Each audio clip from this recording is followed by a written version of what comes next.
দেখেন, এটা অন্য একটা প্রেসক্রিপশন থেকে নেওয়া, জাস্ট আপনাদের ডোজটা দেখানোর জন্য আমি লিখে দিয়েছি। দেখেন, আহ এই যে রেনাসেফ, রেনাটার, তারপরে এগমির ট্রাইজন ভেট নামে পাওয়া যায়। এটা 1/2 গ্রামের ইনজেকশন আছে, 0.5 গ্রাম, মানে 1/2 গ্রাম। 1 গ্রামের ইনজেকশন আছে, 2 গ্রামের ইনজেকশন আছে। এই 3 ক্যাটাগরির ইনজেকশনই পাওয়া যায়। দেখেন, এসআইজি সিগ, সিগ মানে ডোজ, এটা একটা সংকেত, এর অর্থ ডোজ। প্রাণীদের ওজন 50 কেজির মধ্যে হলে 1/2 গ্রামের ইনজেকশন প্রতিদিন একটা করে, মানে 24 ঘন্টায় একটা করে, 3 থেকে 5 দিন। এই যে দেখেন, 3 থেকে 5 দিন, দিনে একবার। আপনারা অলওয়েজ মাথায় রাখবেন 5 ডেজ এর কোর্স করাটা বেটার। প্রাণীদের ওজন 50 কেজির উপরে, 100 কেজির মধ্যে হলে 1 গ্রামের ইনজেকশন, 1 গ্রাম ইনজেকশন প্রতিদিন একটা করে, 3 থেকে 5 দিন। আবার প্রাণীদের ওজন 100 কেজি থেকে 200 কেজি, এই রেঞ্জের মধ্যে হলে আপনি কি করবেন, আপনি এই যে 2 গ্রামের ইনজেকশন দিনে একবার, 3 থেকে 5 দিন। এখন যদি বলেন 300 কেজি হলো, তাহলে 200 কেজির জন্য 2 গ্রাম হলে 300 কেজির জন্য 3 গ্রাম হবে। ওজন 400 কেজি হলে কি হবে, তাহলে 4 গ্রাম হবে। তো এই যে আলাদা তো 1 গ্রামের আছে, 3 গ্রাম লাগলে 2 গ্রামের একটা নেবেন, 3 গ্রামের একটা নেবেন। 4 গ্রাম লাগলে 2 গ্রামের দুটা নেবেন, দুই পাশে করে দেবেন। আশা করি আমার কথা বুঝতে পেরেছেন। তাহলে প্রাণীদের ওজন 50 কেজির মধ্যে হলে 1/2 গ্রামের ইনজেকশন দিনে একবার, ধরেন 5 দিনের কোর্স, 5 ডেজ এর কোর্স বেটার। প্রাণীদের ওজন 100 কেজির মধ্যে হলে, 50-এর উপরে, 100 কেজির মধ্যে, তাহলে 1 গ্রাম ইনজেকশন 5 ডেজ, দিনে একবার। আর 200 কেজির মধ্যে হলে 2 গ্রাম ইনজেকশন দিনে একবার, এভাবে 5 দিন। 300 কেজি হলে তাহলে 200 কেজির জন্য যদি 2 গ্রাম হয়, তাহলে 300 কেজির জন্য 3 গ্রাম, 400 কেজির জন্য 4 গ্রাম, এইরকম বাড়তে থাকবে। আশা করি আমার কথা আপনারা বুঝতে পেরেছেন। জি, আমি এই অংশটুকু কেটে নোট আকারে পরবর্তীতে আপনাদের গ্রুপে যখন নোটটা দিয়ে দেব, আমি দিয়ে দেবো, নি সমস্যা নাই। যারা অতিথি হয়ে আছে তারা আর বেশি দিন না, বড়জোর 1 সপ্তাহ, 20 তারিখ পর্যন্ত থাকবে, তারপরে সবাইকে আমরা রিমুভ করে দেব। অলরেডি আমাদের রেজিস্টার কার্যক্রম শুরু হয়ে গেছে। তো আহ, আমরা আস্তে আস্তে গুছিয়ে নিচ্ছি। তো যারা আমাদের প্রতি আস্থা রেখে ভর্তি হয়েছেন, সবার প্রতি অনেক কৃতজ্ঞতা রইল, যে ভালোবেসে আস্থা রেখে আপনারা আমাদের সঙ্গে আছেন। প্রাণপ্রিয় শিক্ষার্থীবৃন্দ, বিগত ক্লাসে আপনাদের ডিভিএম স্যার, বিশেষজ্ঞ চিকিৎসক ডক্টর শিহাব হাসান স্যার, সে আপনাদের ফুট রড পড়িয়েছিল। আপনারা জানেন যে আমি প্রতিটা ক্লাসে মেডিসিন পড়াবো, আর অল্প অল্প করে গুরুত্বপূর্ণ রোগগুলো একটু রিভিউ করব আমার মতো করে, যেন আপনাদের বোঝাটা সহজ হয়। কোনো তাড়াহুড়ো নেই। এই সেক্টরে আপনি সারা জীবন করে খাবেন, আমরা আস্তে আস্তে গ্রাজুয়ালি ধীরে ধীরে এগোবো। এই যে দেখেন, রেনেটার ওষুধ পড়াচ্ছি, পরবর্তীতে যখন একমির ওষুধ পড়াবো, অনেক কিছু আপনার ইজি লাগবে। দেখবেন যে প্রায় 70-80% আপনার কাছে সহজ লাগবে। তো কিভাবে ছেলে মেয়েদের গড়ে তুললে তারা ভালো শিখবে, এটা আমরা জানি।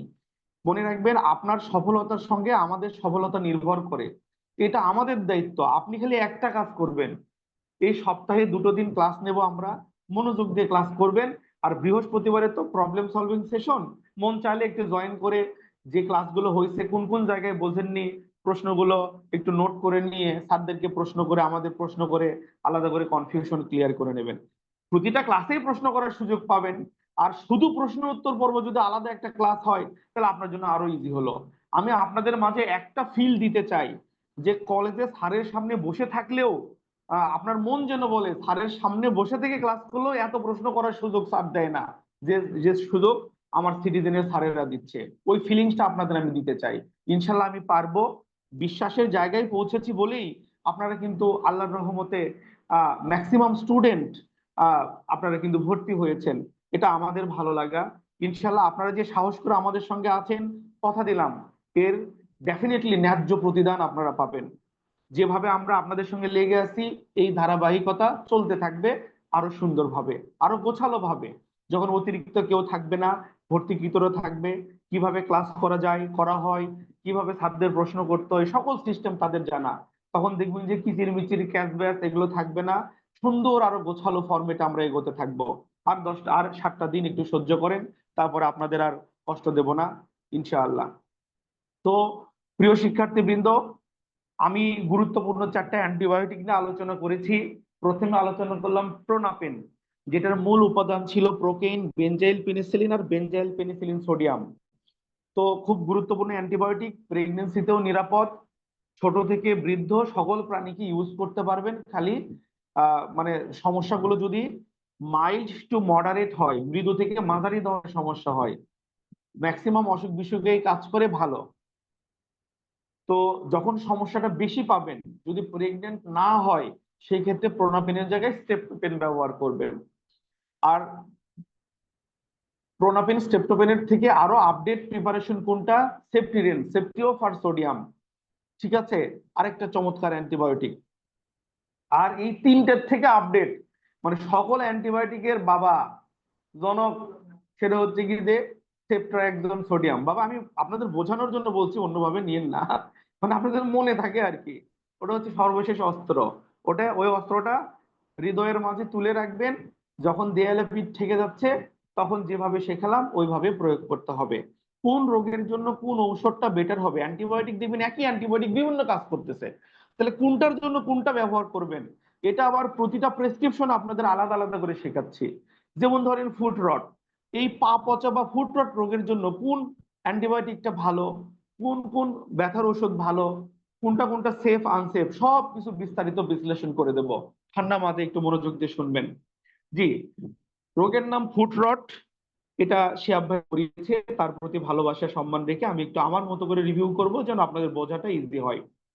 দেখেন, ফুট রট হলো গবাদি পশুর পায়ের খুরের চারপাশে ও খুরের মধ্যবর্তী স্থানের টিস্যু প্রদাহজনিত সংক্রামক রোগ।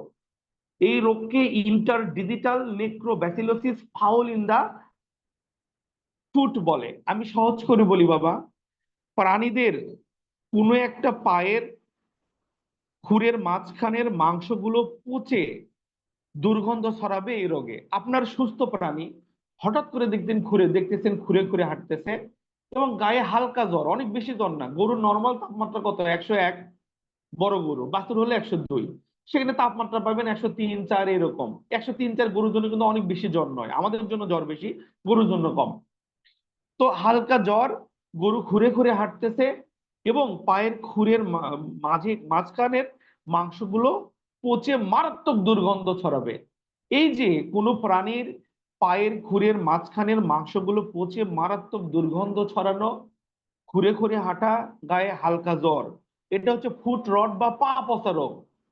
আর যারা খুরা রোগ বলছেন, খুরা রোগ কিন্তু এটা না, এটাও খুরা রোগের মতোই, কিন্তু এটা খুরা রোগ নয়। খুরা রোগ বলতে এফএমডি রোগকে বোঝানো হয়, ঠিক আছে।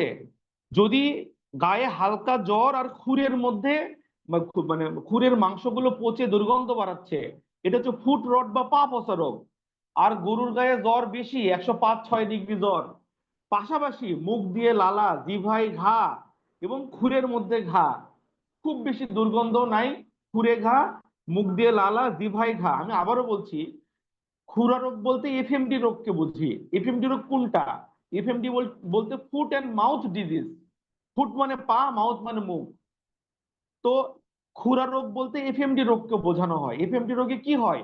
গরুর মুখ দিয়ে লালা পড়বে, আর হচ্ছে জিভায় ঘা হবে, হ্যাঁ, পাশাপাশি খুরের মধ্যে ঘা হবে। যখন মুখ দিয়ে লালা পড়ছে, জিভায় ঘা, খুরের মধ্যে ঘা, গায়ে অনেক বেশি জ্বর, সেটা এফএমডি রোগ। আর মুখে ঘা নাই বা জিভায় ঘা নাই, মুখ দিয়ে লালাও পড়ছে না, হালকা জ্বর, পাশাপাশি খালি খুরের মধ্যে সমস্যার মারাত্মক দুর্গন্ধ, সেটা হচ্ছে ফুট রট বা পা পচা। আমি কিন্তু কথাগুলো বারবার বলে বিশ্লেষণ করে দিলাম, ভিডিও রেকর্ডিংটা আরেকবার শুনলে মেসেজ ক্লিয়ার হয়ে যাবে আশা করি। এই আর কি, মোট কথা, ফুট রটে গরুর মুখে কোনো সমস্যাই হয় না, খালি পায়ের খুরের মাংসগুলো পচে দুর্গন্ধ ছড়ায়, গায়ে হালকা জ্বর থাকে। আর এফএমডিতে মুখে ঘা হবে, মুখ দিয়ে লালা পড়বে, খুরের মধ্যে ঘা হবে এবং গায়ে জ্বর অনেক বেশি থাকবে।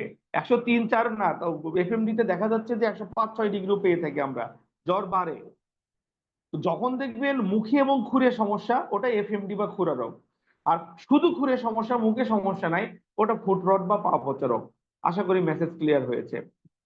তো ফুট রট হলো গবাদি পশুর পায়ের খুরের চারপাশে, তাহলে পায়ের খুরের চারপাশে খুরের ও খুরের মধ্যবর্তী স্থানে, তাহলে খুরের আশেপাশে এবং খুরের মধ্যবর্তী স্থানের টিস্যু, টিস্যু মানে মাংস বাবা, টিস্যু মানে মাংস, টিস্যু প্রদাহজনিত সংক্রামক রোগ, মানে টিস্যুর মধ্যে ইনফেকশন হয়, মারাত্মক ব্যাকটেরিয়াল ইনফেকশন হয়, হয়ে পুরো পায়ের খুরি আক্রান্ত হয়ে যায়, ঠিক আছে, ইনফেকশন হয়ে যায়।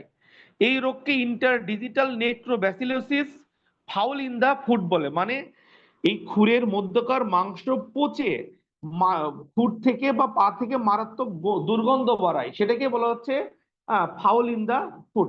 নেক্রোব্যাসিলোসিস মানে এই যে পায়ের মাংসপেশি গুলো নেক্রোসিস হয়, পচন্দ, ব্যাকটেরিয়াল ইনফেকশনের কারণে নেক্রোসিস হয়, পচে যায়। সেখান থেকে আসছে নেক্রোব্যাসিলোসিস, মানে ব্যাকটেরিয়াল ইনফেকশনের কারণে পায়ের খুরের মাংসগুলো পচন ধরে এবং ফাউল, ফাউল মানে মারাত্মক দুর্গন্ধ পা থেকে ছড়িয়ে যাবে। এই কথাটাকে সহজ করে ব্যাখ্যা করার চেষ্টা করছি, লক্ষণগুলো একটু দেখলে ক্লিয়ার হবে। দেখেন, আক্রান্ত প্রাণীকে আকস্মিক ভাবে খোঁড়াতে দেয়, সুস্থ প্রাণী হঠাৎ করে খোঁড়াচ্ছে। সাধারণত এক পায়ে ব্যথা হলেও তা প্রায়শ মারাত্মক হয়ে থাকে। দেখা যাচ্ছে হয়তো একটা পা আক্রান্ত, তাও দেখবেন যে সেটা গরুর জন্য মারাত্মক হয়ে যাচ্ছে। শরীরের টেম্পারেচার হালকা জ্বর পাবেন, 103-4 এরকম পাওয়া যেতে পারে। গায়ে জ্বর থাকলে তো খাবে না, এটা স্বাভাবিক, আমরা নিজেরাই খাই না। আচ্ছা, দৈহিক ওজন ও দুধ উৎপাদন কমে যাবে, যেহেতু খাওয়া দাওয়া কম হবে, ওজনও কমবে, দুধও কমে যাবে। টেনশনের কিছু নাই, সুস্থ হলে আবার স্বাভাবিক হয়ে যাবে। পায়ের ক্ষতে পুঁজ হয়, পায়ের ক্ষতে পুঁজ হয় ও নেক্রোসিস হয়ে, নেক্রোসিস মানে মাংস পচে যায়, হয়ে মারাত্মক দুর্গন্ধ বের হয়। এফএমডি তে কিন্তু এতটা মারাত্মক দুর্গন্ধ হয় না, হালকা দুর্গন্ধ হতে পারে। কিন্তু যখন পায়ের খুরের মধ্যে পচন ধরে বেশি দুর্গন্ধ বাড়াচ্ছে, এটা হচ্ছে ফুট রট। রোগ জীবাণু সংক্রমণের ফলে অস্থি সন্ধি, শরীরের হাড়ের জয়েন্ট গুলো ফুলে যাবে, ইনফেকশন হবে, ঠিক আছে, এবং খুঁড়ে খুঁড়ে হাঁটবে। সাইনোভিয়াল টেন্ডনের প্রদাহ, সাইনোভিয়াল টেন্ডন মানে আপনার এই যে জয়েন্ট এবং জয়েন্টের আশেপাশের আশপাশগুলো ক্ষতিগ্রস্ত হয়ে গরুর ওঠা বসা নড়াচড়া আহ বাধাগ্রস্ত হবে। তো আশা করি ফুট রট বা পা পচা রোগটা কি আশা করি বুঝতে পেরেছেন। আমি 3টা পয়েন্ট বলবো। গরুর গায়ে হালকা জ্বর 103 থেকে 4 ডিগ্রি, আর কি আহ ওই যে গরুর আপনার খুরের মধ্যে ইনফেকশন হয়ে মাংস পচে মারাত্মক দুর্গন্ধ বাড়াবে, আর গরু খুরে খুরে হাঁটবে। এই 3টা পয়েন্ট কিন্তু ইম্পর্টেন্ট। মুখ দিয়ে লালা বা মুখে ঘা এগুলো কিন্তু নাই, যেটি এফএমডি তে হয়। আজকের ক্লাস করার পরও কেউ যদি ফুট রট না বোঝেন, তাহলে আমার মনে হয় না তার বোঝার আর কোনো জায়গা আছে।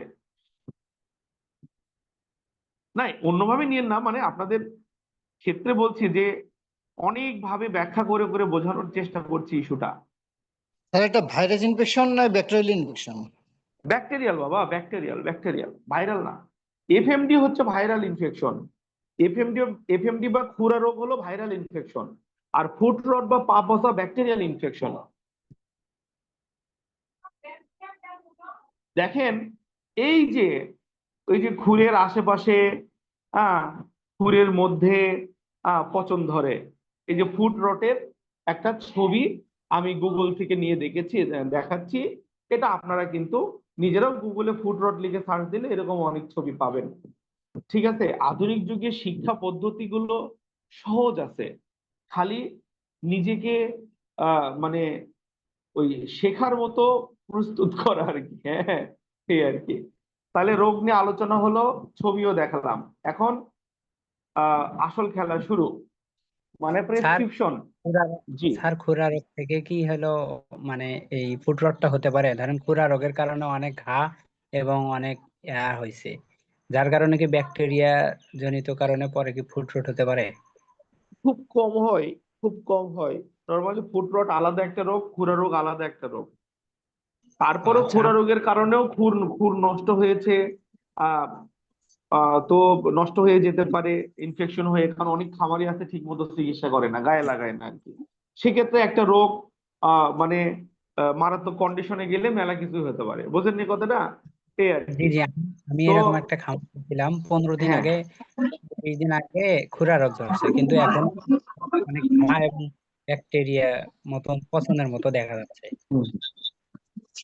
তো যদি পায়ের খুরের মধ্যে পচন বেশি থাকে, তো যে অ্যান্টিবায়োটিকের জায়গায় সেফটিরেনটা ব্যবহার করবেন, আর বাকি খুরা রোগের যে প্রেসক্রিপশন ওটা ও বাকিগুলো দেবেন। অ্যান্টিবায়োটিকের জায়গায় শুধু সেফটিরেনটা দিন, তাহলে ঠিক আছে। জি স্যার। আচ্ছা, তো এখন একটু আর 5 মিনিট সময় দিন, কেউ কেউ যেন প্রশ্ন করছেন ক্লাসের বিষয়ে, আমি অ্যান্সার দিচ্ছি। দেখেন, ফুট রট, ফুটরটের প্রেসক্রিপশন আরএক্স একটা ল্যাটিন ভাষা বা দক্ষিণ আমেরিকানদের ভাষা। আরএক্স এর ইংরেজিতে সমর্থক অর্থ প্রেসক্রিপশন, বাংলায় সমর্থক অর্থ হচ্ছে ব্যবস্থাপত্র। তো নাম্বার 1 ইনজেকশন সেফটিরেন, একটু আগেই কিন্তু আপনাদের পড়াইছি, খুবই চমৎকার একটা অ্যান্টিবায়োটিক। 10 মিলির ভায়াল আছে, 20 মিলির ভায়াল আছে। ভায়াল মানে কাঁচের বোতল, উপরে রাবারের ক্যাপ থাকে, ওর মধ্যে ইনজেকশনের সুইটা ঢুকে দিয়ে যতটুকু লাগবে টেনে নেবেন, সোজা কথা। সেফটিওফার সোডিয়াম মূল উপাদানের নাম। মূল উপাদানটা কেন লিখে দিয়েছি, যেন পড়তে পড়তে মূল উপাদানটা মাথায় ঢুকে যায়। যখন আমি আপনাকে একমিকটা ওষুধগুলো পড়াবো, যখনই সেফটিওফার সোডিয়াম নামটা শুনবেন যেন মনে পড়ে ছাত্রটা পড়াইছে সেফটিরেন, তার মানে একমিকটা এই নামে পাওয়া যাচ্ছে। একটা কোম্পানির ওষুধ মাথায় ঢুকলে অন্য যে কোনো কোম্পানির ওষুধ দিয়ে আপনি খামারিকে স্যাটিসফাই করতে পারবেন ইনশাআল্লাহ। তারপরও আপনাদের সেপ্টেম্বর অক্টোবরের দিকে রেজিস্ট্রেশন হবে। রেজিস্ট্রেশনের আগ পর্যন্ত প্রতিটা ক্লাসের ভিডিও রেকর্ডিং আপনারা পাচ্ছেন। প্রতিটা ক্লাসের হ্যান্ড নোট যেগুলো আপনাদের গ্রুপে দেব, আপনারা ওগুলো খালি হ্যান্ড নোটটা সাদা কালো প্রিন্ট করে নিয়ে আপনারা পড়তে থাকেন। যেই সেপ্টেম্বর অক্টোবরের দিকে রেজিস্ট্রেশন হবে, ইনশাআল্লাহ আমার লেখা একটা বই আছে, গবাদি পশুর রোগ ব্যাধি ও চিকিৎসা, এটা আপনাদের কাছে কুরিয়ারে পাঠিয়ে দেব। বইয়ের কোনো দাম দিতে হবে না, কুরিয়ার খরচ 1-150 টাকা যা লাগে দিবেন। বইয়ের দাম 1050 টাকা, এটা ফ্রি আপনাদের জন্য, আমরা এমনিই দিয়ে দেব। আহ তো আলাদা দিতে হবে না, আপনি এতগুলো টাকা দিয়ে কষ্ট করে পড়ছেন, আপনার জন্য এটা উপহার। ওখানে বাংলাদেশের নামি দামি বিভিন্ন কোম্পানির ঔষধগুলো বিস্তারিত ব্যাখ্যা করা আছে, যেটা বাংলাদেশের কোনো বইয়ে পাবেন না। পাশাপাশি খামারকরণ থেকে শুরু করে প্রাণীদের রোগ চিকিৎসা নিয়ে ওখানে অনেক কিছু আছে, যদিও রোগ চিকিৎসার প্রেসক্রিপশন তো আমরা আলাদা শেখাবো। তো এটা দেখবেন, ওখান থেকে মেডিসিন পার্টটা ভালো করে দেখবেন। পাশাপাশি আপনারা যখন সেমিস্টার পরীক্ষা দিতে আসবেন ডিসেম্বরে, তখন আবার এই প্রথম 6 মাসে যা যা পড়ালাম সব নোট একবারে বই আকারে বাঁধাই করে আপনাদেরকে দিয়ে দেবো, তার জন্য 1 পয়সা লাগবে না। এটাও প্রতিষ্ঠানের পক্ষ থেকে উপহার হবে, কিন্তু নোট আগে দেব না। কারণ কি বাবা, আমরা বাঙালি জাতি, আমি জানি ওই মিলাদের আগে যদি তবারক দেওয়া হয় তাহলে মিলাদের প্রতি আর আগ্রহ থাকে না। নোট তো পাইছি, আমি তো এমনি এমনি পড়ে নিতে পারি, কিন্তু একটা টপিক পড়াতে যে কত ব্যাটাল যে আমরা পারি, কত অভিজ্ঞতাতে শেয়ার করি, এটা সে করবে না। এতে পরে গুরু মারে ফেলে দিয়ে পরে বলবে স্যার তো নোটে এটাই দিয়েছে, কিন্তু ওই ক্লাস করেনি। তো যে কারণে প্রতিটা ক্লাস যখন যে টপিক পড়াবো, প্রতিটা টপিক গুরুত্বপূর্ণ, এই জন্য আগে থেকে কি পড়াবো বলবো না, যেন আপনার প্রতিটা ক্লাস আকর্ষণীয়, প্রতিটা ক্লাসে আকর্ষণ থাকে। মনোযোগ দিয়ে লাইভ ক্লাস করবেন, ক্লাসের শেষে প্রশ্ন করে নিজের কনফিউশন ক্লিয়ার করে নেবেন। ক্লাস রেকর্ড করে গ্রুপে দেবো, পরে বারবার দেখবেন। আর হ্যান্ড নোটটা আপনাদের হোয়াটসঅ্যাপ গ্রুপে দেবো, সাদা কালো প্রিন্ট করে পড়তে থাকেন। একটু টাকা নষ্ট হয় হোক, কয় টাকা আর যাবে, 2-4 পাতা নোটে গেল। আর যখন আপনারা আমার ওই যে ফার্স্ট সেমিস্টার পরীক্ষা দিতে আসবেন, এই প্রথম 6 মাসে যা পড়ালাম সব নোট একবারে বই আকারে আপনাদের হাতে গিফট করব, এই আর কি, এই হলো কথা। আর ওই সেপ্টেম্বর অক্টোবরের দিকে আমার আমার লেখা বইটা আপনাদেরকে দিয়ে দেবো, যেখানে বিভিন্ন কোম্পানির মেডিসিন গুলো পাবেন। আপাতত এই সামনের 3-4 মাস একটু ভালো বেসিক পার্টটা আপনাদের হয়ে যাক। প্র্যাকটিস করার জন্য তো নোট তো দিচ্ছি গ্রুপে, আর রেকর্ডিং তো দিচ্ছি। শুধু তাই না, ওই সেপ্টেম্বর অক্টোবরের দিকে ফার্স্ট সেমিস্টারের একটা বই দেবো আপনাদেরকে, যেখানে বিগত সালের প্রশ্ন উত্তরগুলো থাকবে, এবং আপনাদের যে 5টা সাবজেক্ট ওয়াইজ মানে সংক্ষিপ্ত ধারণা পাবেন, এবং সালের প্রশ্নগুলো থাকবে পরীক্ষার জন্য। আমরা আপনাদের ওই অক্টোবর নভেম্বর ডিসেম্বর 3 মাসের প্রিপারেশন নিলেই পরীক্ষা সুন্দর হবে। নিজেদের কলেজেই পরীক্ষা হয়, ভয় পাওয়ার দরকার নাই, ঠিক আছে, এই আর কি। আর সেকেন্ড সেমিস্টার ফাইনাল যেটা সরকারি কেন্দ্রে হবে, ওই পরীক্ষার যে বইপত্র, ওটা কিন্তু দেরি করব না, ওটা ঠিক জানুয়ারি থেকে আপনাদের সেশন শুরু হবে, তখনই ওই বইটা দিয়ে দেবো, সেকেন্ড সেমিস্টারের বইটা, ঠিক আছে। কারণ ওটা হচ্ছে বোর্ড ফাইনাল, ওটার জন্য আপনাকে রণপ্রস্তুতি নিতে হবে, এবং সেভাবে আপনাকে ইনশাল্লাহ আমরা তৈরি করব। খালি ফলো করে যান, প্রতিদিন জ্বালাবো না। শুক্রবার 3টায় ক্লাস, সোমবার রাত 8টায়, আর বৃহস্পতিবার হচ্ছে বোনাস ক্লাস। যার যার সমস্যা, যে যেটা বোঝেন না, ক্লাসে জয়েন করে প্রশ্ন করবেন। কারো সমস্যা না থাকলে জয়েন করবেন না, আপনি বাধ্য নন, কিন্তু শুক্রবার আর সোমবারের ক্লাসটা করা ফরজ, কেউ না করলে আমি মন খারাপ করব। এনিওয়ে, কে ক্লাস করতেছে না সব কিন্তু রেকর্ড থাকে, কারণ পুরো ক্লাস রেকর্ড হয়, কে কে জয়েন করছে দেখা যায়। তো এগুলো কিন্তু মনে থাকবে, সো দ্যাট কেউ যখন আমাকে ফোন দেয় নিজেদের সুবিধা অসুবিধা সমস্যার কথা বলবে বা যে কোনো সহযোগিতা চাইবে, আমি আগে দেখবো আমার ওই ছাত্র ঠিক মতো ক্লাস করে কিনা। যে ক্লাস কম করে তার প্রতি ভালোবাসা কম থাকবে, যে ক্লাস ঠিক মতো করবে তার প্রতি ভালোবাসা বেশি থাকবে। সবাইকেই ভালোবাসি, কিন্তু ডেফিনেটলি যিনি ক্লাস করছে তার প্রতি আলাদা একটা মহব্বত থাকবে শিক্ষকের, এটা স্বাভাবিক। তো আমি চাইবো ক্লাসটা ডেফিনেটলি মিস করবেন না। হ্যাঁ, হঠাৎ মঠাৎ মিস হতে পারে, তার জন্য তো রেকর্ডিং পাচ্ছেন। তার মানে এই না যে আপনি প্রতিদিন ক্লাস মিস করে খালি রেকর্ডিং দেখবেন, এটা যেন না হয়। ঠিক আছে, এই আর কি। তো দেখেন, আমি ফুড রটের প্রেসক্রিপশনে আসছি। Number 1, injection safety rain. 10 মিলির ভায়াল পাওয়া যাবে, 20 মিলির ভায়াল পাওয়া যাবে। তাহলে মূল উপাদান কি? সেফটিও ফার সোডিয়াম। ডোজ কি? 20 কেজির জন্য 1 মিলি। দিনে একবার মাংসে দেব 5 দিন। 7 দিন দিলেও কোনো ক্ষতি নাই, 5 দিন দিয়ে দেখেন ফুডটা ঠিক হয়েছে কিনা। ঠিক না হলে আরো 2 দিন বাড়ায় দেন, কোনো ক্ষতি হবে না। কিন্তু আপনি 3 দিন দিয়েছেন, একটু ভালো হয়েছে, পরে আর দিলেন না, সমস্যাটা কিন্তু আবার বেড়ে যাবে, তখন কিন্তু আরো বিপদ হবে। এবং ওই জায়গাটাতে ড্রেসিং করে দিতে হবে। জায়গার পচা কোষগুলোকে ফরসেপ দিয়ে আস্তে আস্তে সরে দিয়ে, ভায়োডিন দিয়ে মুছে দিয়ে, ওই যে অ্যান্টিব্যাকটেরিয়াল ক্রিম আছে, যেমন ব্যাক্টোসিন পাওয়া যায় হিউম্যানের, ওটাও দিতে পারেন। তো ওগুলো ক্রিম টিম লাগাই দিয়ে তারপরে আপনি অ্যান্টিবায়োটিক করেন প্রতিদিন, আল্লাহর রহমতে ওটা শুকে যাবে ইনশাআল্লাহ। এবং এটা প্রেগনেন্সিতেও নিরাপদ ঔষধ। তাহলে 20 কেজির জন্য 1 মিলি, 50 কেজি হলে 2.5 মিলি, 100 কেজি হলে 5 মিলি, 200 কেজি হলে 10 মিলি। বডি ওয়েট বাড়বে, ডোজ বাড়বে, বডি ওয়েট কমবে, ডোজ কমবে। নাম্বার 2, ইনজেকশন রেনাসিন, যেটার মূল উপাদান ক্লোরোফেনেরামিন ম্যালিয়েট। মূল উপাদান ঠিক রেখে, এটাও কোম্পানি চেঞ্জ করলে কোনো ক্ষতি নাই। 10 মিলির ভায়াল পাওয়া যায়, 100 মিলির ভায়াল পাওয়া যায়। রেনাসিনটা 100 মিলির ভায়ালই কিনবেন, বড় ভায়াল কিনবেন। এটা 7 দিন 15 দিন লং টাইম রাখতে পারেন, সহজে নষ্ট হয় না। এটা অ্যান্টি হিস্টামিনিক ঔষধ, অ্যালার্জির ঔষধ।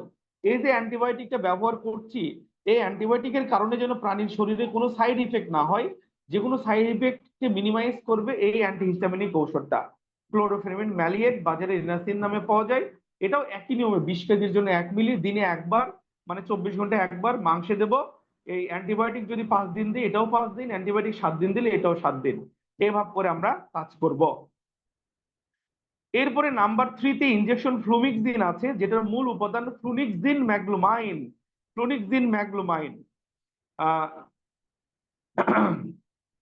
ফ্লুনিক্সিন ম্যাগলুমাইন। তো এটা 10 মিলির ভায়াল পাওয়া যায়। এটা দেখেন 100 কেজির জন্য 2 থেকে 4 মিলি। ধরেন ব্যথা কম মনে হচ্ছে, জ্বর ব্যথা কম, তাহলে 100 কেজির জন্য 2 মিলি, 50 কেজির জন্য 1 মিলি, এই অনুপাতে দেবেন। তবে আমি মনে করি কম দিয়ে লাভ নাই, 100 কেজির জন্য 4 মিলি এই অনুপাতে দেন। হ্যাঁ, জ্বর, তার জয়েন্টে ব্যথা থাকতে পারে, খুরের মধ্যে ব্যথা থাকতে পারে, শরীরে ব্যথা থাকতে পারে, জ্বর থাকতে পারে। জ্বর ব্যথা কম হোক বেশি হোক ক্লিয়ার হয়ে যাবে। আপনি 100 কেজির জন্য 4 মিলি, অর্থাৎ 25 কেজির জন্য 1 মিলি। এই ফ্লুনিক্সিন ম্যাগলুমাইন প্রিপারেশনটা জ্বর ব্যথায় কাজ করে, যে কোনো কোম্পানিতে দেন। ডোজ হচ্ছে 25 কেজির জন্য 1 মিলি। এর অনুপাতে বডি ওয়েট বাড়বে, ডোজ বাড়বে, বডি ওয়েট কমবে, ডোজ কমবে। দিনে একবার কয়দিন দেবেন? 3 দিন 5 দিন। জ্বর ব্যথার ওষুধ জ্বর ব্যথা থাকলে দেবেন, না থাকলে দেবেন না। কিভাবে গরুর শরীরে জ্বর আছে কিনা কেমনি পরীক্ষা করবেন? পাশায় থার্মোমিটার দিলেই পরীক্ষা করা যায়। এগুলো ইন্টারনেটে এসে শিখবেন, এটা ডাল ভাত, সহজ কাজ। ঠিক আছে। তারপরে যদি মনে করেন আমি 5 দিন করবো একটা করে ইনজেকশন, তাতে কোনো ক্ষতি নাই, ওর জ্বর ব্যথাটা নিয়ন্ত্রণে থাকবে। একটা ইনজেকশন করলে 24 ঘন্টা কাজ করে। নাম্বার 4, পাউডার অ্যাভাইলা 4 আছে। পাউডার অ্যাভাইলা 4 আছে। এটা 10 গ্রামের পট আছে, 100 গ্রামের পট আছে, 500 গ্রামের পট আছে। আপনার প্রয়োজন অনুযায়ী ছোট বড় পট ইউজ করবেন। Zinc, manganese, copper, cobalt, total amino acid আছে। প্রতিদিন 20 গ্রাম, প্রয়োজনে 30 গ্রাম করে, দিনে একবার, 10 দিন, প্রয়োজনে 20 দিন, 1 মাস খাওয়ালেও ক্ষতি নাই। এটা দিনে দিনে আস্তে আস্তে তার মানে ফুডটাকে ঠিক করার চেষ্টা করবে। এই সেপ্টেরিয়ানটাও ফুডটা ঠিক করবে ইনফেকশন ঠিক করার মাধ্যমে। আর অ্যাভাইলা 4টা খুর ঠিক হওয়ার জন্য যে পুষ্টি উপাদান দরকার সেটা সাপ্লাই দেবে, যে খুরটা ঠিক করবে। পাশাপাশি রুচি ফিরে আসবে প্রাণীর, যেহেতু এর মধ্যে জিঙ্ক আছে। পাশাপাশি আহ মানে ওই প্রাণীর যে যদি গাভী হয়, দুগ্ধজাত গাভী হয়, তার দুধ প্রোডাকশনও বাড়তে থাকবে ইনশাআল্লাহ, ইনশাআল্লাহ। তো এইভাবে আমরা কাজ করব। এই প্রতিটা ঔষধ প্রেগনেন্সি বা গর্ভাবস্থায় নিরাপদ। তো ধন্যবাদ সবাইকে। এখন প্রশ্ন করুন। একটা ছোট্ট বিষয় হ্যাঁ, স্যার। হ্যাঁ, বলেন বলেন বলেন। হ্যাঁ, এখন মেলা এখানে প্রশ্ন করা এখানে যাবে, বলেন, সমস্যা নাই। স্যার এখানে দিন যদি 3 দিন 4 দিন যাওয়া হয়, মনে করেন আমি রেনাসিন দিচ্ছি, টানা 5 দিন দিতে হবে, এরকমই। হ্যাঁ, হ্যাঁ, প্রতিদিন একবার করে 5 দিনে 5টা ইনজেকশন করতে হবে, এই আর কি। জি, আচ্ছা, এরপরে আর কোনো প্রশ্ন আছে কারো? আরিফুল সাহেব প্রশ্ন করুন। জি,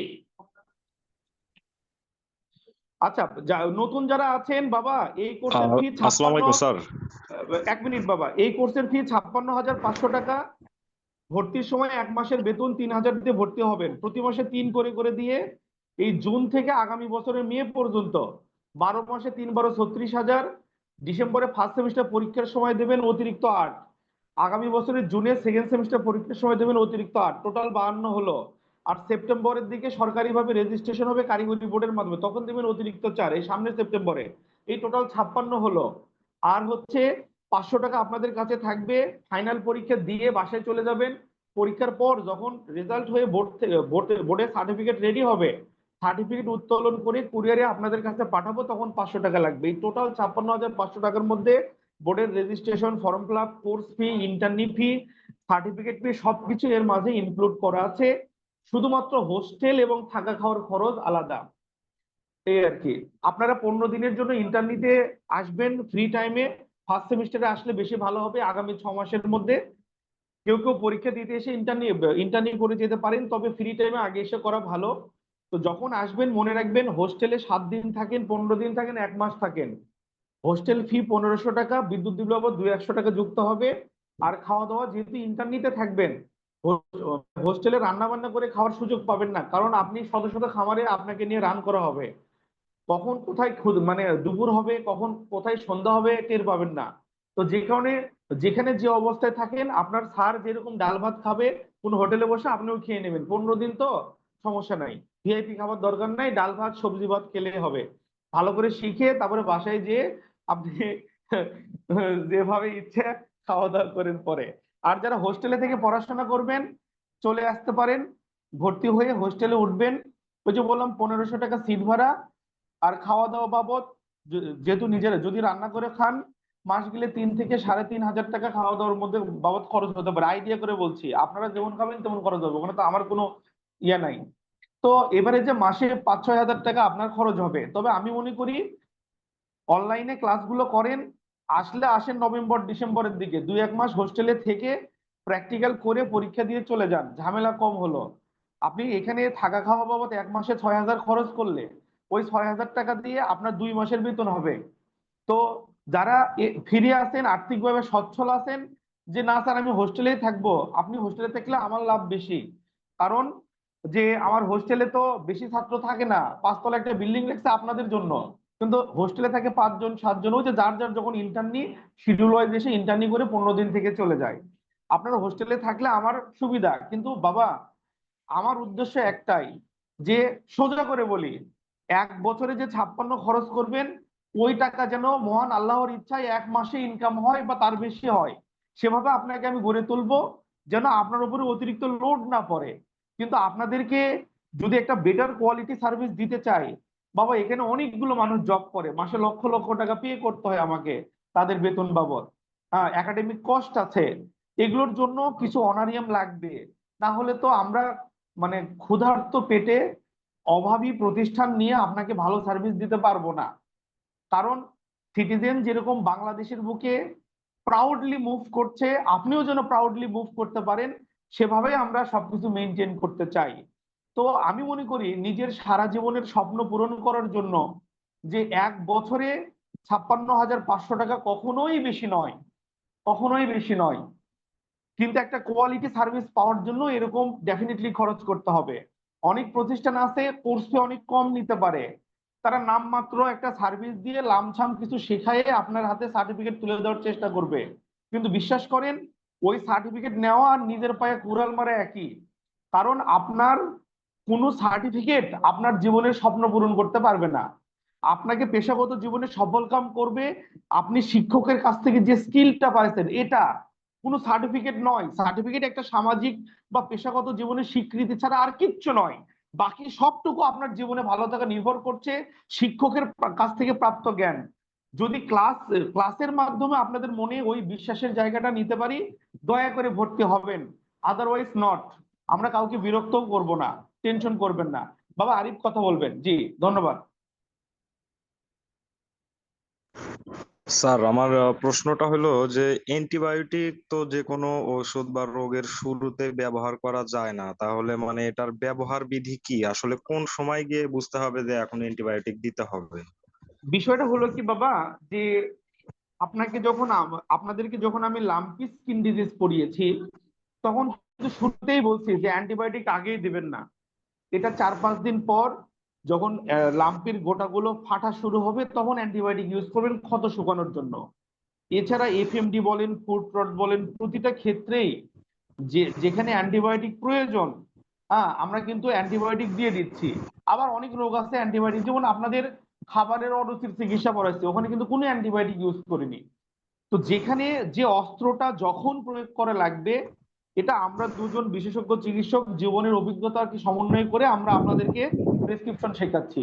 আপনি এটা ফলো করবেন, ঠিক আছে? অন্য কারো বুদ্ধি শুনতে যাবেন না। হ্যাঁ, এই যে ধরেন ফুট রট বাবা, খুরের মধ্যে পছন্দ ধরছে, খুরের মধ্যে পচে যাচ্ছে, মারাত্মক দুর্গন্ধ বেরোতে, মানে কি ওখানে সিভিয়ার ব্যাকটেরিয়াল ইনফেকশন হয়েছে, তাহলে আপনি যদি আরো অপেক্ষা করেন ওর পাতো কাটা লাগবে। আমার কথা কি বুঝতে পেরেছেন বাবা? এই আর কি। তো ডেফিনেটলি যে ক্ষেত্রে আপনি দেরিতে ব্যবহার করবেন, আমরা কিন্তু শেখাচ্ছি, যেমন লাম্পিতে বলছি শুরুতে অ্যান্টিবায়োটিক দিবেন না, পরে দেন, 4-5 দিন পরে দেন বা 5-6 দিন পরে দেন যখন ফাটা শুরু হবে। আবার ফুট রোটে বলছি শুরু থেকে দেন। এফএমডি তে বলছি শুরু থেকে দেন। কেন দেখেন, এফএমডি তে জিভাই ঘা হচ্ছে, ওখানে একটা সমস্যা হতে পারে, মুখে ঘা হয়ে পচন ধরে পোকা দিতে পারে। আবার এফএমডি তেও খুরের মধ্যে সমস্যা হয়, সেখানেও পোকা দিতে পারে। ভাইরাল ইনফেকশনের মধ্যে আবার ব্যাকটেরিয়া ঢুকে সেকেন্ডারি ইনফেকশন করে ফেলতে পারে, যে কারণে শুরু থেকে অ্যান্টিবায়োটিক ইউজ করছি। আবার কোনো কোনো রোগে অ্যান্টিবায়োটিক দিচ্ছি না, যেমন আপনাদের অরুচির চিকিৎসা করেছে অ্যান্টিবায়োটিক ছাড়া। তো সো দ্যাট যে ক্ষেত্রে যে আইন প্রযোজ্য, সেই আইনটাই আপনাদের শেখাবো, যেন আপনার রোগী সুস্থ হয় এবং তার মাধ্যমে আপনি ভালো থাকেন। বুঝেননি বাবা? এই আর কি। জি আরিফ, আমার একটা প্রশ্ন ছিল। স্যার মানে এখানে বলেন বলেন। লেখা আছে অ্যান্টিবায়োটিক যে রেজিস্টার্ড ভেটেরিনারির, শুধুমাত্র যারা রেজিস্টার্ড ভেটেরিনারি আছে ওনারাই দিতে পারবে। এখন স্যার আমরা তো রেজিস্টার্ড বাবা ভেটেরিনারিয়ান ওটা না। শোনেন, আমি বলি, ওটা হচ্ছে কি যে মনে করেন ওই যে সরকারের একটা আইন আছে, সেটা কি জানেন যে বিড়ি সিগারেট খাওয়া দণ্ডনীয় অপরাধ? আমার কথা কি বুঝতে পারছেন? কিন্তু সরকার এটা জানে বিড়ি সিগারেট খাওয়া বন্ধ করা যাবে না। এখন জি কথা জি হচ্ছে, স্যার। আপনি আপনি আমার কথা মানতে হবে না বাবা। যিনি প্রশ্ন করলেন আমি তাকে প্রশ্ন করি, আপনার বাসায় যদি 2-4টা গরু থাকে, আমার বাদ দেন, গরু থাকে, আপনার উপজেলায় ইওলো বা ভিএস কয়জন আছে? 2-3 জন মানুষ। ইওলো একজন, ভিএস একজন, এক্সটেনশন অফিসার 2-1 জন থাকে। এই জি 2-3 জন মানুষ একটা উপজেলায় যত ইউনিয়ন, যত হাজার হাজার পরিবার, এই লাখো প্রাণীকে কিভাবে তারা চিকিৎসা দেবে? আপনি তো ফোন দিয়েই পাবেন না তাদেরকে, আর অফিস টাইমের বাইরে তো পাবেনই না। তো আমার কথা বাবা, গভর্নমেন্ট এটা জানে বোধেই বলেই কিন্তু গভর্নমেন্টকে আবার এই কোর্স চালু করেছে। আমার কথা বোঝেননি? সো দ্যাট বেশি জি টেনশন করার দরকার নাই, আপনারা আপনাদের গতিতে এগিয়ে যাবেন। রেজিস্ট্রেশন কিন্তু আপনারাও পাচ্ছেন, সরকারিভাবে কি আপনারা রেজিস্ট্রেশন পাচ্ছেন না? আমি কিন্তু শুরু থেকে স্যার বলতেছি আমাদের আপনারা কারিগরি রেজিস্ট্রেশন। বোর্ডের মাধ্যমে পাবেন। কিন্তু হ্যাঁ, একজন ডিভিএম ডক্টরের রেজিস্ট্রেশন, সে হচ্ছে ডিভিএম বিশেষজ্ঞ চিকিৎসক হিসেবে রেজিস্ট্রেশন পেয়েছে। আর আপনি 1 বছরের এনিমেল হেলথ প্রোডাকশনের রেজিস্ট্রেশন পেয়েছেন। আপনি as a primary health care physician, এটা আপনার জন্য স্বীকৃতি। আর একজন বিশেষজ্ঞের জন্য, তার জন্য ওটা স্বীকৃতি। আপনি যে রোগের যে চিকিৎসা আপনি সেটা ব্যবহার করেন, ঠিক আছে? আর আপনার যদি মনে হয় যে মানে বিশেষজ্ঞ চিকিৎসক ছাড়া কেউ অ্যান্টিবায়োটিক করবে না, তাহলে বাংলাদেশে কোনো ফিল্ডে পল্লী চিকিৎসক থাকতে পারবে না। আমি মনে করি বাংলাদেশের 80% খামারির মরা লাগবে। কারণ একটাই, যে আপনি নিজেই পরীক্ষা করেন, আপনার উপজেলার যারা বিশেষজ্ঞ চিকিৎসক আছে, আপনি আপনার নিজের খামারে গরু না থাকলেও, নিজের বাসায় গরু না থাকলেও, যার গরু আছে তার হয়ে আপনি একদিন ফোন দিন যে স্যার সমস্যা, আসেন। কয়জন আসে, আর অফিস টাইমের পরে ফোন দিয়ে দেখেন ফোন ধরে কিনা। তো আমার কথা বাবা, এটা আমার ইচ্ছায় চলছে না, রাষ্ট্রের ইচ্ছাতে এই কোর্স হচ্ছে। আপনারা এটা করে করে খান। যদি আপনার খুবই ভয় লাগে, আপনি একটা ওষুধের দোকান দিয়ে ব্যবসা করে খান রে বাবা। যদি সেটাও না স্যার পারেন, একটা আরেকটা খামার প্রশ্ন। করে নিজের খামারে নিজের গরুর বাসায় নিজে ইনজেকশন করেন, তাও তো উপকার পাবেন আপনি। আমার কথা বুঝেননি? একটা জি খামারে জি আপনি 20 স্যার। লাখ খরচ করবেন। খামার তো মানে 2-1 টাকার মানে সেক্টর নয়। খামার মানে লক্ষ লক্ষ টাকা ইনভেস্ট হবে। সেখানে আপনি এই ট্রেনিং করে নিজের খামারের চিকিৎসা যদি নিজে করেন, সেটাও তো আপনার জীবনে বড় সফলতা ডেকে আনবে বাবা। ঠিক আছে? এর বাইরে না আমার স্যার কিন্তু আমি বলা, আসলে স্যার এই আর এই কি। প্রশ্নটা এই জন্য করলাম যে আমাদের মানে যে আমাদের যে ভিএস আমাদের ওই এলাকার, সো হুম উনি হচ্ছে ব্লগ ভিডিও বানায়, তো মাঝে মধ্যে ওনার ভিডিও গুলো দেখা হয়। সো উনি যখন হুম ওনার হুম। কাছে কোনো রুগী যায় বা পেশেন্ট যায়, তখন উনি দেখে যে কে ট্রিটমেন্ট করছে, সো দেখে যখন অ্যান্টিবায়োটিক দিছে বা অন্যান্য অনেক ওষুধ দিছে, তখন ওগুলো নিয়ে মানে উনি রিভিউ দেয় বা অনেক কথাবার্তা বলে। এই জন্য আমি আপনাকে আর কি এই কোশ্চেনটা করলাম। আরিফুল, শোনেন, এটা বাংলাদেশ। এখানে যদি আপনি বেঁচে থাকতে চান, এত সফট হলে হবে না।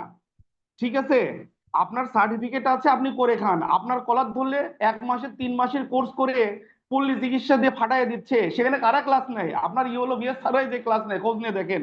তাদের গরু পালন করা শিখে তারা চিকিৎসা দিয়ে বেড়াচ্ছে। আমার কথা বিশ্বাস না হলে আপনি খোঁজ নিয়ে দেখেন। ঠিক আছে, জি জি। তারাই তো শেখাচ্ছে। এখন ঘটনা হচ্ছে যে, মানে সব ক্ষেত্রেই কিছু না কিছু পক্ষ থাকবে যারা আপনার পথ চলার পথে ব্যারিয়ার ক্রিয়েট করার চেষ্টা করবে। সেটাকে ওভারকাম করার মেলা বুদ্ধি আছে বাবা। আপনার উপজেলার যে কয়জন পল্লী চিকিৎসক আছেন, জনাভিষেক এক জায়গায় হয়ে মোটরসাইকেল নিয়ে একটা ফুল নিয়ে যেয়ে স্যারকে একটু ফুল টুল দিয়ে আসেন। তা আমাদের অভিভাবক স্যার আপনি থাকেন, বিপদ আপদে রুগী টুগী স্যার দেবনি ক্রিটিক্যাল সিচুয়েশনে, যখন ওই উপজেলা হাসপাতালে যাবেন, একটু মোটরসাইকেল লাগে একটু চক করে দেবেন, জোরে জোরে পিক আপ টানবেন যেন শব্দটা বেশি হয়। আর যখন বাইক থেকে নামবেন, সবাই যখন পা ফেলবেন, যেন মাটিটা একটু কাঁপে। আর ওই 20 জনের 40টা পা নিয়ে একটা ফুলের তোড়া নিয়ে যে দিন, যে আপনাকে আমরা হেফাজত করবো স্যার, টেনশন নাই, আপনি আমাদের অভিভাবক। উনি বুঝে নেবে যে ছেলে পেলে গুলো যদি বিরক্ত করি তাহলে সমস্যা আছে। বোঝেননি আমার কথাটা? এটা পরে, এগুলো ওষুধ পরে দেওয়া যাবে। আপনাদের কাছে আচ্ছা যে স্যার, আর সার্টিফিকেট, আর এটা একটা নিয়ে বিষয় অনায়াসে স্যার, ওই কাজ যে করবেন। বাংলাদেশে আরিফুল প্রেগনেন্সি। বেশি নরম স্যার মানুষের জায়গা নাই। ঠিক আছে, আপনাকে তো জি আমি জি জি জি। সার্টিফিকেট দেবো না আরিফ, আপনাকে সার্টিফিকেট দেবে বাংলাদেশ গভর্নমেন্ট। এবং আপনি যাদের কথা বলতেছেন তাদের মতো মানুষই তো যুব উন্নয়নের যে ক্লাস নিচ্ছে, আপনি খোঁজ নিয়ে দেখেন। আমার কথা কি বুঝতে জি পারছেন? জি স্যার, তো জি জি। তো মানে এক একজন এক এক কথা বলে, মানে যার একটু রুগী কম সে খোঁচায় বেশি, আর যে ব্যস্ত তার অত চিন্তা নাই। বুঝেননি আমার কথাটা? তো জি এটা স্যার শুধু অবশ্যই। আপনাদের ক্ষেত্রে না আরিফ, যারা এমবিবিএস, এই যে হিউম্যানের ক্ষেত্রে যারা পল্লী চিকিৎসক, তাদেরকেও এমবিবিএস টা দেখতে পারে না। কিন্তু পল্লী চিকিৎসক সারা জীবন করে খাচ্ছে। বর্তমান সরকার পল্লী চিকিৎসকদেরকে নিয়ে বেটার কিছু সিদ্ধান্ত নেবে এই কথা বলে ক্ষমতায় আসছে, আপনি তো জানেন। জনাব তারেক জি জি। রহমান পল্লী চিকিৎসকদেরকে পজিটিভলি নিয়েছেন এবং ওনার বাবাও নিয়েছিলেন। তো আমার কথা, ওনারা জানেন যে গ্রাম বাংলার মানুষকে সেবা দেওয়ার জন্য এই পল্লী চিকিৎসককে দরকার। তবে হ্যাঁ, জীবনে চলার পথে বাবা ব্যালেন্স করে চলতে হয়। আপনি সারাদিনে, ধরেন কথার কথা, শুরুতে তো রুগী কম হবে, তো যাই হোক, বিশ্বাস করেন, আপনি দিন যদি 5টা রুগীও দেখেন, মাসে 150 রুগী দেখলেন। আপনারা যদি এলাকায় 20টা পল্লী চিকিৎসক থাকেন, সবাই যদি মনে করেন মাসে 2-3টা করে রুগী দেবো আমার ভিএস স্যারকে, তাহলে 3 গুণিন 60টা রুগী হয়। উনি 1-1.5 হাজার করে ভিজিট পেলে মাসে 60-70-80 হাজার টাকা ইনকাম হবে। উল্টা পারলে আপনি করে দাওয়াত দিয়ে খাওয়াবে। এখন বেশিরভাগ পল্লী চিকিৎসক করে কি জানেন আরিফুল? জি মানে স্যার। এই ছোটখাটো ট্রেনিং করে, ডাক্তারি করে ভালো ইনকাম করে, এবং একজন ইওলো বা ভিএস কেও দাম দেয় না তারা। ওদের আচরণ এরকম যে মুই কি হলু রে, নিজেকে বড় বিশেষজ্ঞ মনে করে। তো আপনি যখন চলার পথে ওই মানুষগুলিকে সম্মান দেবেন না, তারা তো আপনাকে বিরক্ত করবেই। তো ঘটনা হচ্ছে কি যে, যে আমি আপনাদের শুরু থেকে বলছি, পেশাগত জীবনের নিরাপত্তার জন্য আপনার ইওলো বা ভিএস স্যারকে সবাই যদি চিন্তা করেন মাসে 2-4টা ক্রিটিক্যাল রোগী একটু স্যারদেরকে দেবো, ওই মানুষগুলো দেখবেন যে উল্টা আপনাদেরকে আরো পারলে 2টা ভালো কিছু শিখে যাবে, কারণ ওরা তো বেশি দিন থাকবে না। 2-4 বছর, 2-3 বছর পর দেখবেন ট্রান্সফার হয়ে অন্য জায়গায় চলে গেছে, আবার নতুন কেউ আসবে। তো আরিফ, বেঁচে থাকার জন্য জি যেরকম নিজের সংসারেও সবার সাথে সম্পর্কে ব্যালেন্স করতে হবে, পেশাগত জীবনেও করতে হবে। মাসে 2-3টা রুগী দিবেন স্যারকে, সমস্যা কি? যে রোগের চিকিৎসা আপনি জানেন, আচ্ছা। তাও স্যারের কাছে যাবেন, স্যার আপনি কখন ফ্রি আছেন, আপনি আমাদের অভিভাবক, চলেন আমার এক খামারি ভাইয়ের একটা সমস্যা, আপনাকে নিয়ে যাব। উনি যদি নাও আসে, তাও কিন্তু ওনার মনে আপনি জায়গা নেবেন যে এই ছেলেটা ভালো, আমাকে ডাকে, সম্মান দেয়।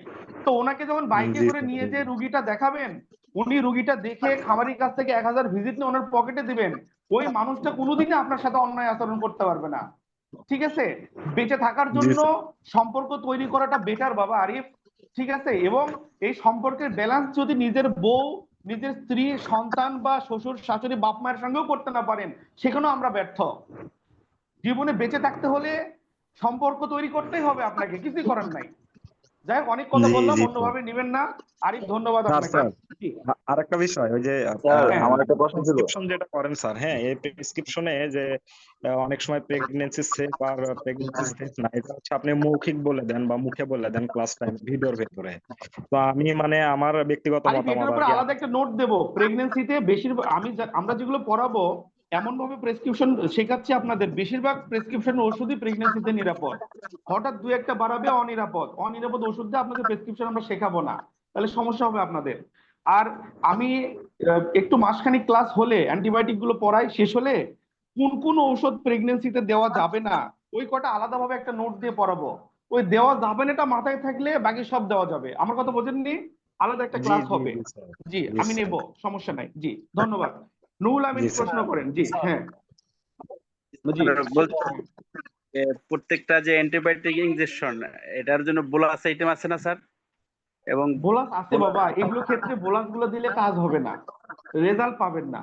যদি অসহায় খামারি হয়, ইনজেকশনের কোনো ক্ষমতা নাই, তাকে ওই যে বোলাস তো পাওয়া যায়, আপনাদের রেনামাইসিন 500 মিলিগ্রাম ট্যাবলেট পড়েনি, ওগুলো দিবেন, ওটা তো বোলাস পাওয়াই যাচ্ছে। আমি তো বলছি ওটা তো অলরাউন্ডার। কিন্তু কাজ না হলে কিন্তু সেই দায়িত্ব নিতে যাবেন না, বা আমি নেব না। কারণ যে ক্ষেত্রে যে অস্ত্র প্রয়োগ, একটা খামারির লক্ষ টাকার একটা প্রাণী সুস্থ হতে গেলে তার যদি 1,000 টাকার ওষুধ খরচ করতে হয় বা চিকিৎসার পেছনে ব্যয় করতে হয়, 500 বা 1,000 যেটাই হোক না কেন, সেটা করতে হবে বাবা, কিছু করার নাই। হ্যাঁ, কারণ স্যার আপনিই বোলাস বলেন এই পা পচার মতো একটা খারাপ রোগে আপনি যদি ট্যাবলেট দিয়ে কাজ না হয়, ওই খামারি উল্টা মানুষের কাছে আপনার বদনাম করবে, জানেন যে ডাক্তার সাহেবের ওষুধে আমার কাজ হয়নি। কিন্তু ও ভুলে যাবে যে ওকে আপনি যেটা দিতে চাচ্ছেন নেয়নি। হ্যাঁ, এই আর কি। জি মানে বোলাস আইটেমে কি ওষুধের পাওয়ার কি কম নাকি স্যার? বাবা, ইনজেকশন এবং ট্যাবলেটের মধ্যে রাত আর দিন পার্থক্য। খুবই হালকা সমস্যা হলে ট্যাবলেটে যাবেন, আর মাঝারি বা মারাত্মক সমস্যার জন্য ডেফিনেটলি আপনাকে ইনজেক্টেবল দিতেই হবে, ইনজেকশন না দিলে দ্রুত রেজাল্ট আসবে না। এই আর কি, বুঝছেন? রাত আর দিন পার্থক্য। ইনজেকশন আকারে যে মেডিসিনটা দেবেন তার ম্যাক্সিমামটা রক্তে পৌঁছে কাজ করবে। ট্যাবলেট আকারে যেটা খাওয়াবেন তার একটা বড় অংশ বাইপাস হয়ে প্রস্রাব পায়খানার মাধ্যমে বের হয়ে যায়, অল্প কিছু অংশ শোষিত হয়ে রক্তে পৌঁছে কাজ করে। যে কারণে ইমার্জেন্সি কেসে কিন্তু অলওয়েজ ইনজেকশন। আর একটা খামারি কিন্তু দেয়ালে পিঠ ঠেকে না গেলে আপনাকে ডাকে না, সো দ্যাট ওখানে ইনজেকশনটা প্রিফার করাটা বেটার। বুঝতে পেরেছেন? এই আর কি। জি স্যার, জি, ধন্যবাদ। ওকে, আচ্ছা ঠিক আছে। আহ রাকিব প্রশ্ন করবেন। রাকিব,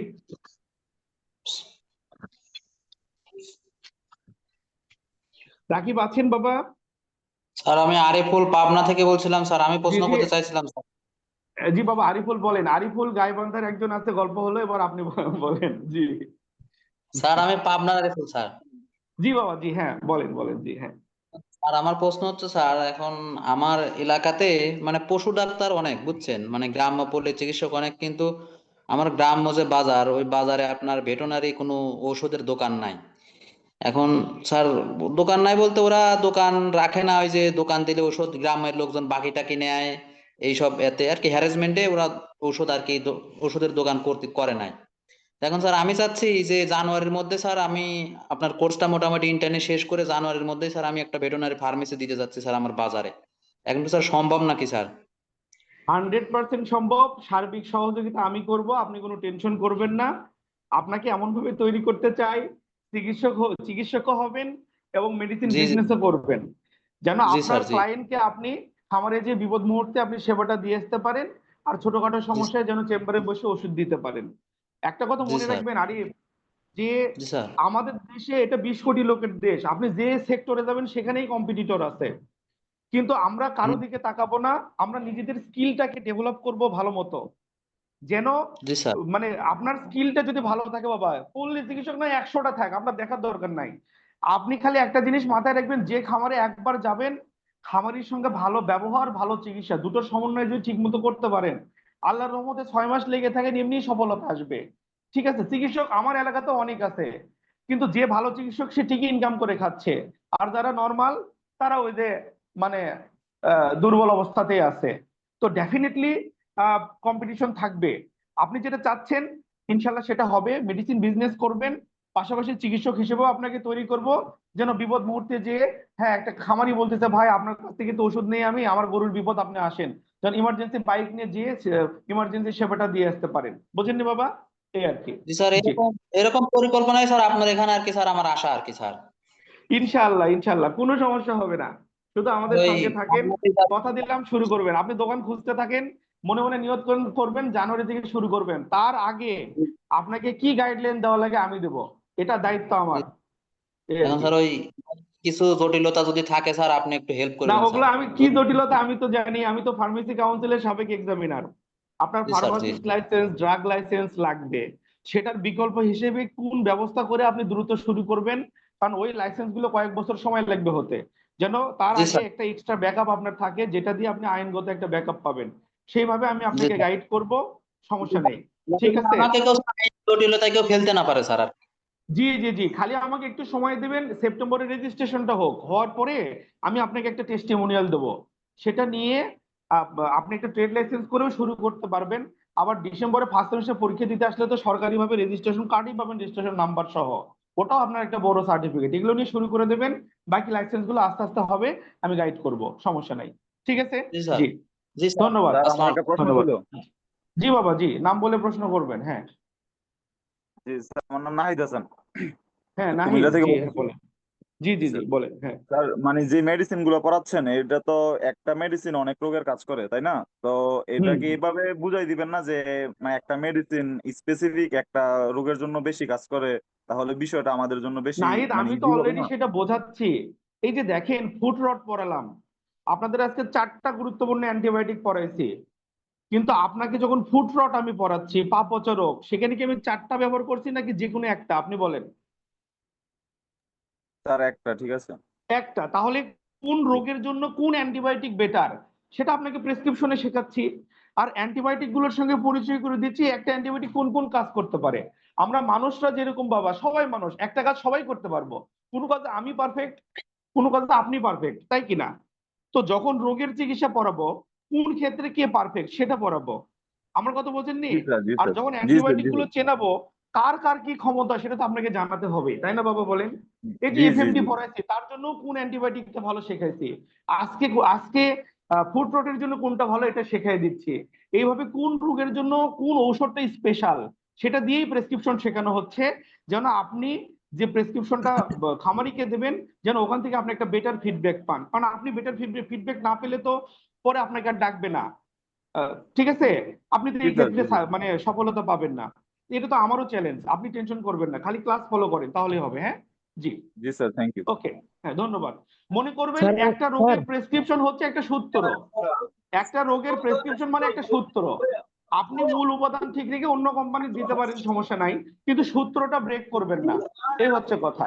জি, ওকে, স্যার আখতারুজ্জামান সাহেব প্রশ্ন করবেন, জি। আমি বলতে চাচ্ছি রাকিব স্যার, এক মিনিট, একজন যে হ্যাঁ। প্রশ্ন আরেকটা হ্যাঁ, একজন যে প্রশ্ন করলো ওই মেডিসিনের ব্যবসা ব্যাপারে, তো সচরাচর মেডিসিন ব্যবসার ব্রেক লাইসেন্স তো সহজে পাওয়া যায় না, সেই ক্ষেত্রে তো 1 মাস 2 মাস 3 মাস পরে লাইসেন্সটা কিভাবে করা যাবে? আখতারুজ্জামান বাবা, আপনার কথা আমি ক্লিয়ার মানে বুঝতে একটু আস্তে আস্তে শোনা যাচ্ছে। বলেছে আরিফ নামে এক ছেলে প্রশ্ন করলো যে মেডিসিন বিজনেস সেটা করেন, ওটা দোকান দিবে বা যে ওটা ব্যবসা করবে, সেক্ষেত্রে হুম, ব্রেক লাইসেন্স শুরু করে পুরো করে নিবন্ধন দিতে হবে, সেক্ষেত্রে নতুন অবস্থায় যদি দিবে না বা কোন লাইসেন্স বা কিভাবে করা যাবে? বাবা আমি সরি, মানে আমি তাও মানে শেষের দিকে এসে আবার বুঝলাম না, আপনি ইয়ে করেন তো আক্তার, আমাকে একটু হোয়াটসঅ্যাপে মেসেজ দিয়েন, স্যার আপনার সাথে কথা আছে, আমি ক্লাস থেকে বের হয়ে ফ্রি হয়ে আপনাকে ফোন দিয়ে কথা বলবো, হ্যাঁ। আমাকে একটু খালি মেসেজ দেন, স্যার কথা আছে, আমি সরাসরি কথা বলবো আপনার সাথে। জি, ওকে, রাকিব বলবেন, রাকিব। স্যার আসসালামু আলাইকুম। ওয়ালাইকুম আসসালাম, হ্যাঁ, জি। স্যার স্যার বলতে চাই এখানে যে রিনাসিন আছে, রিনাসিনের পরিবর্তে রিনামাইসিন ব্যবহার করা যেতে পারে না? বাবা রেনাসিন হচ্ছে অ্যান্টি হিস্টামিনিক ঔষধ, অ্যালার্জির ঔষধ, অ্যান্টিবায়োটিকের সাইড ইফেক্ট মিনিমাইজ করবে, সর্দি হাঁচি গা চুলকানো এগুলো কাজ করবে। আর রেনামাইসিনটা হচ্ছে অক্সিডেট্রাসাইক্লিন অ্যান্টিবায়োটিক, নামের মিল আছে কাছাকাছি কিন্তু দুইটা দুই জিনিস, রেনামাইসিন হচ্ছে অ্যান্টিবায়োটিক আর রেনাসিন হচ্ছে অ্যান্টি হিস্টামিনিক, দুইটা আলাদা আলাদা জগৎ, বুঝেননি বাবা, এই আর কি। জি স্যার, বুঝছি বুঝছি। আচ্ছা, এরপরে সোহাগ সাহেব কথা বলবেন। হুম, স্যার আমরাও কথা কব। আচ্ছা জাকারিয়া এক মিনিট, সিজান সোহাগ কথা বলবেন, জি।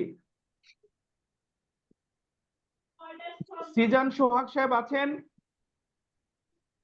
আসসালামু আলাইকুম। আচ্ছা জি বাবা, হ্যাঁ বলেন। জি জি। আবু সাইদ। ও কিন্তু আপনার নাম যে লেখা আছে সিজান সোহাগ। জি হ্যাঁ স্যার, বলেন, ওই সমস্যা ইমেলের নেই। স্যার পরবর্তী ব্যাচের ক্লাস তো টাইম চলে আইছে স্যার। যারা পরের ব্যাচে আছেন একটু বাবা আর 2-1 মিনিট ভাইদের একটু শেষ করি, নতুন ভাই তো তারা, একটু ক্ষমা জি করেন। স্যার। জি বাবা স্যার বলেন, আপনি বলেন। আমার হ্যাঁ কথা, জি। এই যে আমার প্রশ্ন হচ্ছে, স্যার আমাদের নতুন বেসিক ক্লাস কি শুরু হয়ে গেছে নাকি স্যার, না এবার চলবে? এগুলো ফ্রি ক্লাস চলছে, 20 তারিখ পর্যন্ত ভর্তির ডেট এক্সটেনশন করা হচ্ছে, তারপরে মেইন ক্লাসে যাব।